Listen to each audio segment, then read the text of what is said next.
జనార్దన్ ఇక్కడ. నిన్న మజాక teaser release ఈవెంట్లో నేను మాట్లాడిన మాటలు చాలామంది మహిళలకి మనసుకి నొప్పించిందనే విషయం నాకు అర్థమైంది. అయితే ఇది అమ్మ అందరికీ చెప్తున్నాను, నేను ఏదో నవ్వించే ప్రయత్నంలో అనుకోకుండా నా నోట్లోంచి వచ్చిన మాటలే తప్ప నేను వాంటెళ్ళి చెప్పింది కాదు.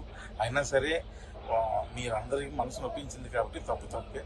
కాబట్టి నేను మనస్ఫూర్తిగా మీ అందరికీ క్షమాపణలు తెలియజేస్తాను. పెద్ద మనసు చేసుకుని క్షమించండి, ఎందుకంటే మా ఇంట్లో కూడా ఆడపిల్లలు ఉన్నారు. నేను అంశు గారికి కూడా నేను క్షమాపణ తెలియజేస్తున్నాను. అలాగే ఇంకా నేను ఏదో కామెడీ కోసం మా హీరోయిన్ని ఏడిపించే ప్రాసెస్లో వాడిని మ్యానరిజం కూడా చాలా పెద్ద తప్పు జరిగిపోయింది. అది కూడా వాంటెళ్ళి చేసింది కాదు, ఊరికి అక్కడ ఉన్న వాళ్ళందరినీ నవ్విద్దామని అనుకున్నాను. కానీ ఇది ఎంత పెద్ద ఇష్యూ అవుద్దని అనుకోలేదు. దయచేసి దానికి సంబంధించిన వరకు కూడా వాళ్ళ మనోభావాలు దెబ్బతీసి ఉంటే ఆ పర్సన్స్ అందరికీ కూడా మనస్ఫూర్తిగా క్షమాపణ తెలియజేస్తాను. దయచేసి నన్ను పెద్ద మనసు చేసుకుని క్షమించండి.